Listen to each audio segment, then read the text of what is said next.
معزز سامعین گرامی قدر، توبہ اور استغفار کے حوالے سے چند گزارشات کو کل آپ کے سامنے رکھا تھا۔ اسی بات کو مکمل کر کے انشاءاللہ آخری عشرے میں دوبارہ اپنے موضوع کی طرف بڑھیں گے کہ وہ اعمال جن کی وجہ سے نیکیوں کا کوئی عمل بھی قبول نہیں ہوتا، ان برائیوں کو، ان حامیوں کو ہم نے کیسے چھوڑنا ہے، اور وہ برائیاں اور حامیاں کون سی ہیں۔ رسول اللہ صلی اللہ علیہ وسلم نے ارشاد فرمایا، اور التائب من الذنب کمن لا ذنب لہ، جس نے گناہوں سے توبہ کر لی اس نے گویا گناہ کیا ہی نہیں۔ اور صحابہ کہتے ہیں، اور رسول اللہ صلی اللہ علیہ وسلم کے فرامین سے یہ بات پتہ چلتی ہے کہ بندہ مومن اپنے گناہوں کو، معمولی اور چھوٹے گناہوں کو اتنا بڑا سمجھتا ہے گویا پہاڑ جتنا گناہ ہو، پہاڑ جتنا، اور ابھی میں اس پہاڑ کے بوجھ کے نیچے آ کے دب جاؤں گا۔ اور بندہ فاسق اور فاجر اپنے گناہوں کو اتنا معمولی سمجھتا ہے کہ جیسے ناک کے اوپر کوئی مکھی بیٹھی ہو۔ فاسق اور فاجر گناہ کر بھی لے تو وہ ایسے سمجھتا ہے جیسے کوئی گناہ کیا ہی نہیں، اور بندہ مومن کوئی معمولی سا گناہ بھی کر لے تو اس کو ایسے لگتا ہے جیسے میں کسی پہاڑ کے نیچے دبنے لگا ہوں۔ اسی لیے صحابہ کہتے ہیں کہ آج کل تم جن گناہوں کو بڑا معمولی سمجھتے ہو، ہم رسول اللہ صلی اللہ علیہ وسلم کے دور میں انہیں ہلاک کر دینے والا گناہ سمجھتے تھے۔ میرے بھائیو، توبہ اور استغفار کی جو فضائل ہیں، حقیقت میں ایک جمعہ یا چند درس اس کا احاطہ نہیں کر سکتے، فکر صرف آپ کو ایک گائیڈ لائن دینی ہے۔ حضرت حسن بصری کے پاس ایک شخص آیا اور آ کے اس نے بے اولادی کی شکایت کی۔ حضرت حسن بصری نے اس کو کہا استغفر اللہ پڑھا کر۔ اس کے بعد اس نے آ کے قحط کی شکایت کی، کہا استغفر اللہ پڑھا کر۔ اس کے بعد اس نے آ کے ایک اور شکایت کی، 4 مختلف شکایتیں کی، مال کی کمی کی، بیٹوں کی کمی کی، قحط کی کمی کی، اور آسائش کی، اور مختلف چیزوں کی 4 شکایتیں کی۔ چاروں کا ایک ہی جواب دیا کہ استغفار کیا کر، استغفار کیا کر، استغفار کیا کر۔ تو آپ کے شاگردوں نے آپ سے پوچھ ہی لیا کہ اے حسن بصری صاحب، آپ ہر چیز کا ایک ہی حل بتاتے ہیں۔ کہا میں نہیں بتاتا، اللہ رب العزت نے یہ جو 4 مصیبتیں اور 4 مشکلات ہیں، ان کا حل قرآن پاک میں خود بیان کیا ہے۔ فَقُلْتُ اسْتَغْفِرُوا رَبَّكُمْ إِنَّهُ كَانَ غَفَّارًا يُرْسِلِ السَّمَاءَ عَلَيْكُمْ مِدْرَارًا وَيُمْدِدْكُمْ بِأَمْوَالٍ وَبَنِينَ وَيَجْعَلْ لَكُمْ جَنَّاتٍ وَيَجْعَلْ لَكُمْ أَنْهَارًا۔ اللہ رب العزت نے کہا ہے کہ توبہ اور استغفر اللہ کرنا شروع کر دو، بارشیں تمہاری مرضی سے ہوں گی، بیٹے اللہ تمہیں دے گا، مال تمہیں دے گا، باغات یعنی قحط سالی دور ہو جائے گی، اور ان باغوں کو اور ان محلات کو ڈیکوریٹ بھی اللہ رب العزت خود کرے گا۔ حضرت عمر ایک مرتبہ استسقاء کے لیے نکلے، بارش کی دعا کرنے کے لیے، کتنا عظیم واقعہ ہے، اور وہاں پہ جا کے صرف استغفر اللہ پڑھی، استغفر اللہ پڑھی، استغفر اللہ پڑھی، صرف استغفر اللہ پڑھی۔ تو لوگوں نے کہا یہ آپ نے کیا کیا؟ بارش کی دعا کرنے کے لیے گئے تھے۔ تو حضرت عمر نے کہا میں نے جو کام کیا حقیقت میں جو بارشوں کو برسانے کا سبب ہے وہ یہ ہے، صرف استغفر اللہ، یرسل السماء علیکم مدرارا۔ اور اگر آپ حضرت عمر کی سیرت کو، صرف ایک صحابی کی سیرت کے حوالے سے یہ واقعات بڑے طویل ہیں۔ ایک شامی حضرت عمر کے پاس آیا کرتا تھا، تو حضرت عمر نے پوچھا آج کل کس حال میں؟ کہا شراب پینا شروع ہو گیا ہے۔ اچھا، حضرت عمر نے اس کو لیٹر لکھا، نبی عبادی انی انا الغفور الرحیم وان عذابی هو العذاب العلیم۔ حمد و ثنا کے بعد قرآن پاک کی یہ آیت لکھ کے بھیج دی کہ میرے بندوں کو خبردار کر دو، میں رب بخشنے والا ہوں اور میرا ہی عذاب شدید ہے۔ وہ شامی بار بار لیٹر کو پڑھے اور روئے کہ اللہ رب العزت نے مجھے رحمت کی اور مغفرت کی امید بھی دلائی ہے، اور اگر میں نے توبہ نہ کی تو عذاب علیم کی وعید بھی کی ہے۔ اور پھر حضرت عمر نے ساتھیوں کو کہا اب اس کے لیے دعا کرنا شروع کرو۔ پھر اس کا جواب آیا کہ اس نے شراب سے، ہر برے کام سے توبہ کر لی ہے، اور توبہ کرنے کے بعد نیکی کے راستے کے اوپر چل پڑا۔ رسول اللہ صلی اللہ علیہ وسلم نے جو آپ کے سامنے خطبے میں رکھا تھا، قل یا عبادی الذین اسرفوا علی انفسہم، رسول اللہ صلی اللہ علیہ وسلم نے فرمایا تھا مجھے اس آیت کے نازل ہونے کی اتنی خوشی ہوئی ہے کہ دنیا میں اور کسی چیز کی اتنی خوشی نہیں ہوئی اس آیت کے نازل ہونے کی۔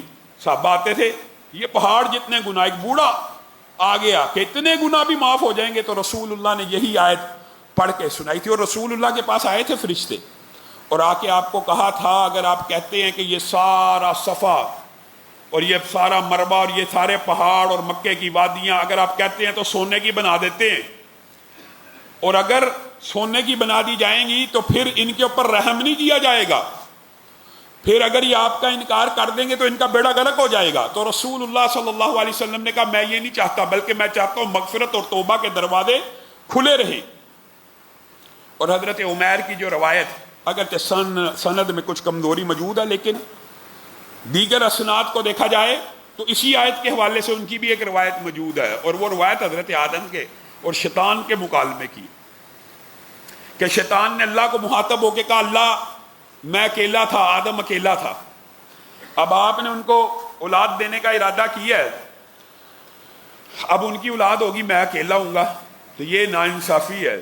تو اللہ رب العزت نے کہا جتنی آدم کے گھر اولاد پیدا ہوگی اتنی تیری اولاد ہوگی, تیری صفت کے مطابق ہر ایک کے ساتھ ایک کریم پیدا کر دیا جائے گا, اور جو اس کو گمراہ کرتا رہے گا تیری صفت کا ہوگا. اللہ مجھے مزید عطا کر, اور تو ان کو مال و دولت کے فتنے میں شکار کری, اللہ مجھے مزید عطا کر, تجھے ان کے خونوں میں دوڑنے کی اجازت ہے, اللہ مجھے مزید عطا کر, تو انہیں دھوکے وعدے مانگتا گیا, اللہ رب العزت جتنی اس کی حد مقرر ہے اس کو عطا کرتے گئے. حضرت آدم نے کہا اللہ اب تو آپ نے اس کو میرے اوپر مسلط کر دیا, گھوڑوں کے ساتھ, چپاہوں کے ساتھ, اپنے مال اپنی اولاد کے ساتھ میرے بیٹوں کی رگوں میں گردش کرے گا, تو میرے بچے کیسے بچیں گے؟ بچنا ناممکن ہے, مجھے بھی کچھ عطا کیجیے. تو اللہ نے کہا ایک محافظ تیرے لیے بھی مقرر کر دیا گیا, ایک اگر وسوسہ اور وہم ابلیس کی طرف سے آئے گا تو ایک وہم اور ایک وسوسہ فرشتے کی طرف سے بھی آئے گا. اور صحیح حدیث کے الفاظ بھی موجود ہیں اس حوالے سے کہ ایک خیال فرشتے کی طرف سے آ رہا ہوتا ہے اور ایک خیال شیطان کی طرف سے آ رہا ہوتا ہے. فرق آپ نے میں نے کرنا ہے. ظاہر ہے جو برائی کی طرف ابھار رہا ہے وہ شیطان ہے, جو نیکی کی طرف کہہ رہا ہے جو وہ فرشتہ ہے. تو نیکی کے اوپر فوری عمل کر لیا, گویا آپ نے اللہ رب العزت کی طرف سے مقرر کردہ محافظ کی اور فرشتوں کی بات کو مان لیا.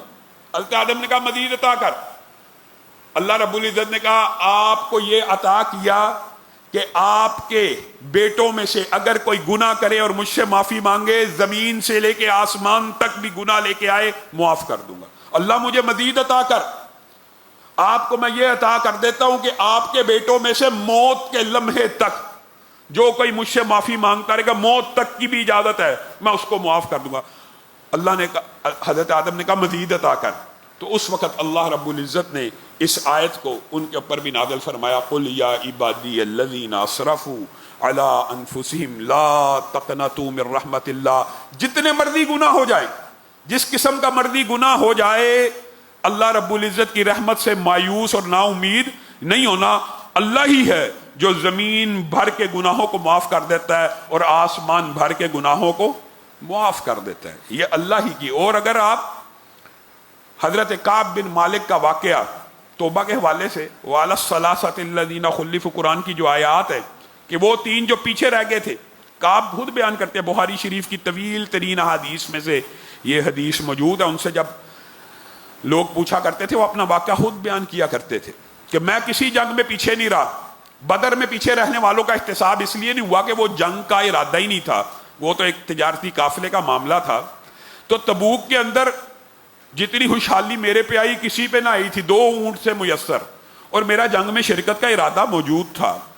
رسول اللہ صلی اللہ علیہ وسلم نے واضح اعلان کر دیا کہ ہم تبوک جا رہے ہیں اور ایسے موسم میں جا رہے ہیں, اور بالعموم رسول اللہ کی سیرت آپ کے سامنے رکھ رہے ہیں کہ رسول اللہ کہیں اور کا ارادہ غزوات میں فرمایا کرتے تھے اور جاتے کہیں اور تھے, یہ ان کی اسٹریٹجی تھی. لیکن تبوک میں سیدھا اعلان کر دیا وہاں جا رہے ہیں, سب شامل ہو.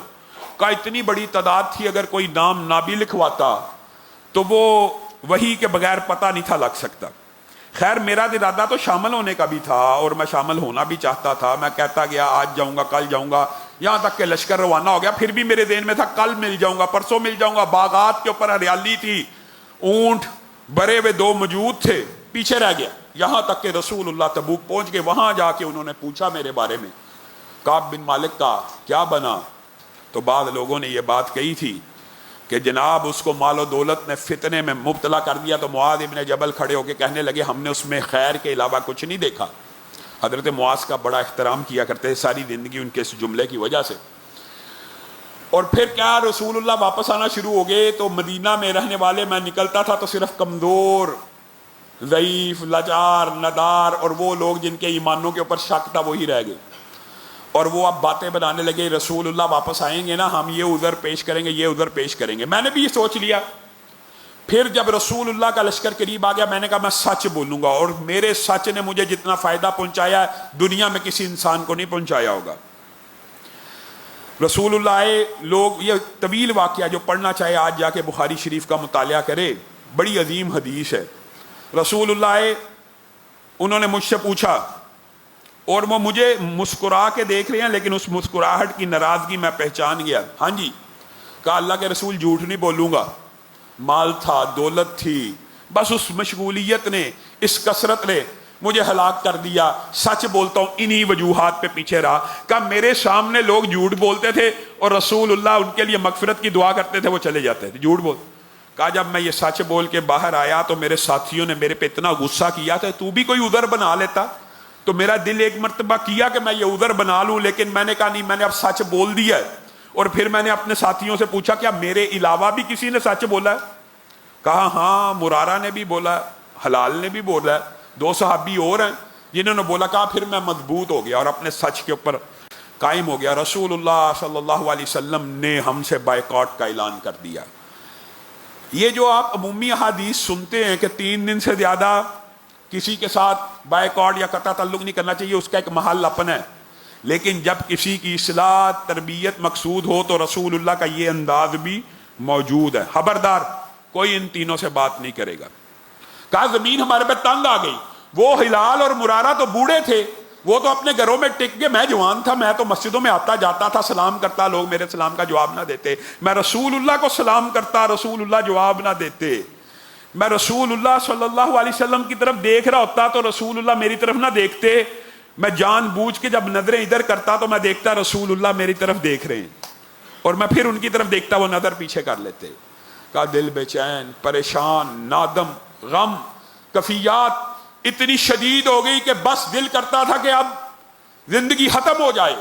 ادھر سے غسان کے بادشاہ کا لیٹر آ گیا، ہم نے سنا آپ کے ساتھ آپ کا جو بادشاہ ظلم کر رہا ہے، آپ ہمارے پاس چلے آئیے۔ کہا لیٹر کو پھاڑا کہ یہ ایک آزمائش کے اوپر دوسری آزمائش آ گئی۔ 40 دن گزر گئے، 40 دن رسول اللہ کے قاصد نے آ کے کہا اپنی بیوی سے علیحدہ ہو جاؤ۔ کہا دل کو چوٹ پہنچی، اور صحابہ نے ہمیں اطلاع دی، بعض ساتھیوں نے کہ ہلال نے اور مرارہ میں سے ایک نے اپنی بیوی کی اجازت لی ہے کہ صحبت نہیں ہوگی، لیکن خدمت کی، آپ بھی خدمت کی اجازت لے لیں کہ بیوی خدمت کرتی رہے۔ میں نے اجازت نہ لی، میں نے کہا طلاق دینی ہے یا اس کے پاس نہیں جانا، تو رسول اللہ صلی اللہ علیہ وسلم نے کہا طلاق نہیں دینی، لیکن اس کے قریب نہیں جانا جب تک اللہ رب العزت کا حکم نازل نہ ہو جائے۔ کہا 50واں دن تھا، طویل حدیث ہے، مختصر کرتا ہوں۔ ایک ندا دینے والے نے پہاڑ کے اوپر کھڑے ہو کے، انصاری صحابی نے ندا دی، او کعب، اللہ رب العزت نے تیری توبہ کو قبول کر لیا۔ اور میں دوڑتا ہوا آیا، میں نے اس کو سوٹ دیا۔ پھر ابو قتادہ کا واقعہ بھی اس کے اندر موجود ہے۔ ابو قتادہ سے سوٹ لیے اور پہن کے رسول اللہ صلی اللہ علیہ وسلم کی بارگاہ میں آیا تو حضرت طلحہ نے آگے بڑھ کے استقبال کیا، اور باقی سارے مہاجر صحابہ بیٹھے رہے۔ اور اللہ کی قسم حضرت طلحہ کے اس احسان کا میں بدلہ نہیں اتار سکتا کہ انہوں نے مہاجر ہو کے میرا اس طرح استقبال کیا۔ میں نے رسول اللہ صلی اللہ علیہ وسلم سے پوچھا، اے اللہ کے رسول، توبہ کی جو نوید آئی ہے، توبہ کی جو خوشخبری آئی ہے، وہ آپ کی طرف سے ہے کہ اللہ کی طرف سے؟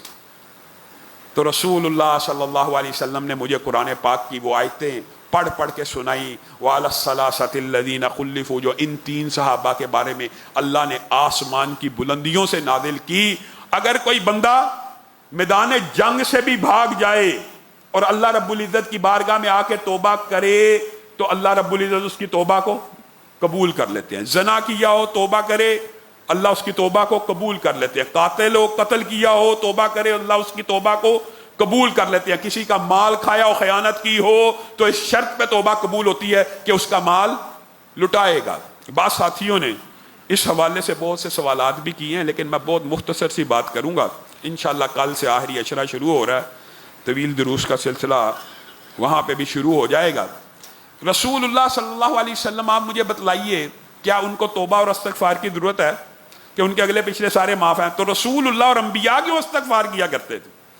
رسول اللہ صلی اللہ علیہ وسلم ایک ہی نشست میں 100 مرتبہ استغفر اللہ کہا کرتے تھے، ایک ہی نشست میں۔ اگر آپ رسول اللہ کے 6 توبہ کے یا 8 مختلف علماء نے مختلف ذکر کی ہیں وہ یاد کر لیں تو یقین مانیے میری اور آپ کے جو بھی گناہ ہوں گے سارے کے سارے معاف ہو جائیں گے۔ ایک تو اپنی زندگی کے اندر استغفر اللہ، حالی استغفر اللہ، اس کو 100 مرتبہ کیا کیجئے ہر روز صبح شام۔ ویسے تو اس کی 10 تسبیحات علماء کہتے ہیں نکالنی چاہیے ہر نماز کے بعد۔ ایک ہی نشست میں رسول اللہ صلی اللہ علیہ وسلم رب اغفر لی وتب علی انک انت التواب الغفور بھی رسول اللہ صلی اللہ علیہ وسلم کا وظیفہ ہے۔ ایک ہی نشست میں استغفر اللہ بھی اور یہ وظیفہ بھی 100 مرتبہ پڑھا کرتے تھے۔ کم از کم استغفار کے یہ جو وظائف ہیں مجھے اور آپ کو ہمیشہ ہمیشہ کے لیے یاد کرنے چاہیے۔ اور اسی طرح ایک وظیفہ ہے، حضرت ابو بکر کو رسول اللہ صلی اللہ علیہ وسلم نے کہا تھا اللہم انی ظلمت نفسی ظلما کثیرا ولا یغفر الذنوب الا انت فاغفر لی مغفرۃ من عندک وارحمنی انک انت الغفور الرحیم۔ یہ حضرت ابو بکر کو رسول اللہ صلی اللہ علیہ وسلم نے وظیفہ بتلایا ہوا ہے کہ یہ وظیفہ حضرت ابو بکر کو بتایا، حضرت ابو بکر نے پوری امت کو بتا دیا جو بندہ اپنے گناہوں کی مغفرت چاہتا ہے وہ یہ وظیفہ بھی کرے۔ اور استغفر اللہ الذی لا الہ الا هو الحی القیوم واتوب الیہ، اس وظیفے کے بارے میں صحیح حدیث ہے کہ اگر کوئی بندہ جنگ سے بھاگا ہو اور یہ وظیفہ کر لے تو اللہ رب العزت اس کا جنگ سے بھاگنا بھی معاف کر دیتے۔ اور اس کے بعد سید الاستغفار ہے۔ سید الاستغفار آپ بخاری شریف یا حدیث کی کتابوں میں سرچ کریں۔ اس کو یاد کرنا اس لیے بڑا ضروری ہے کہ یہ صرف توبہ اور استغفار کا وظیفہ نہیں ہے، بلکہ اس وظیفے کے اندر ایک خوبی یہ ہے کہ جو بندہ صبح کے ٹائم پڑھ لے رات کو فوت ہو تو جنت میں داخل ہو، رات کو پڑھ لے صبح کو فوت ہو جنت میں داخل۔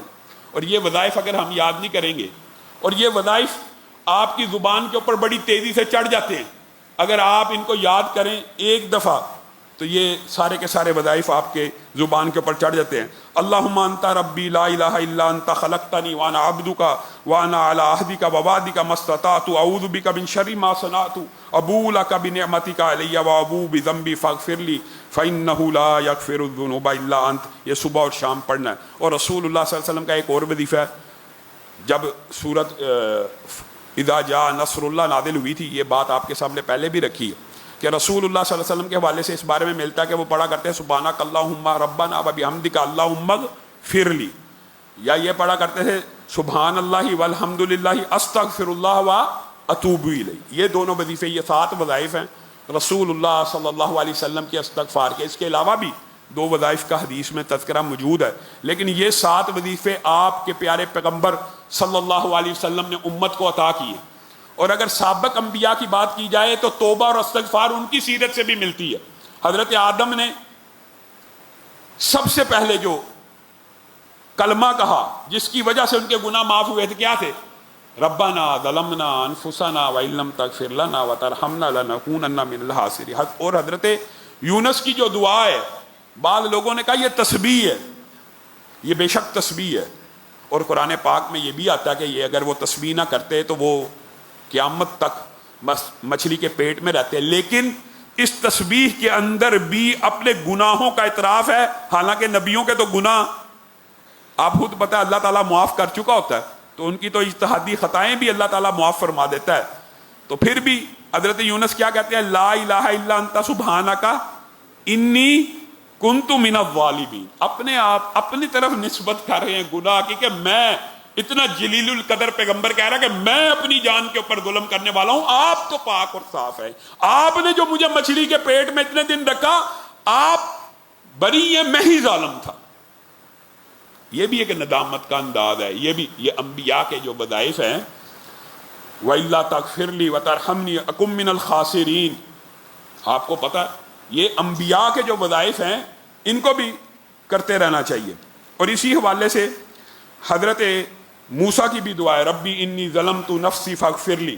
اور اس کے علاوہ کوئی شخص یہ چاہتا ہے کہ اس کے گناہ بھی معاف ہوں اور اس کی بیماریاں بھی دور ہو جائیں، جملہ جسمانی، تو اس کے لیے حضرت ایوب کی ایک دعا ہے، قرآن پاک میں تو اس کا ذکر ضمیر کے ساتھ حضرت ایوب کی طرف ہے، لیکن اگر آپ نے پڑھنی ہو ربی انی مسنی الضر وانت ارحم الراحمین، اپنی طرف اس کی اگر نسبت کرنا چاہیں تو انبیاء کے جو استغفار کے وظیفے ہیں اور رسول اللہ صلی اللہ علیہ وسلم کے جو استغفار کے وظیفے ہیں اگر ہم اپنی زندگیوں میں داخل کریں گے تو استغفار کی اور توبہ کے جتنے بھی فضائل اور برکات ہیں اللہ تعالی ہم سب کو سمیٹنے کی توفیق عنایت فرمائے گا۔ سبحان ربک رب العزت عما یصفون وسلام علی المرسلین والحمد للہ رب العالمین۔